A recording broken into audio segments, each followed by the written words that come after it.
Сәлем қыздар, сіздермен Төребек Әлия. Бүгін сіздерге осындай салқын коктейльдің рецептімен бөлісемін. Ол үшін алдымен бізге 2 банан, сүт және балмұздақ керек болады.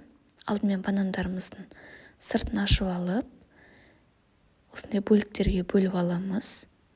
Одан соң сіздерде осындай блендер болса, осындай блендерге бананымызды саламыз. Алдымен барлық банандарды салып алып, оның үстіне балмұздағымызды салып,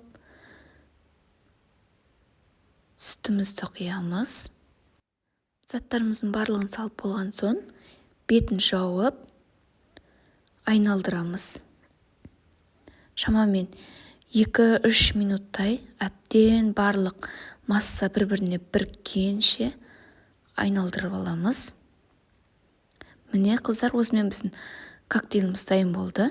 Бұл менде бананмен жасалған коктейль. Қою, салқын, күшті болып шығады қыздар. Осыны жасап көріңіздер, балдарыңызға да ұнары сөзсіз. Менде екінші кивимен жасап жатырмын. Кивимен қыздар қышқыл болып шығады. Өз қалауларыңызша тағы да клубникамен жасай берсеңіздер болады. Бананның орнын әртүрлі жемістермен алмастырып істесеңіздер болады. Қыздар, бұл коктейль үйіңізде барлық адамдарға ұнары сөзсіз. Міндетті түрде істеп көріңіздер. 5-ақ минутта дайын болады. Ең қолжетімді заттармен жасалынады қыздар. Менің каналыма тіркеліп, лайк басып кетіңіздер.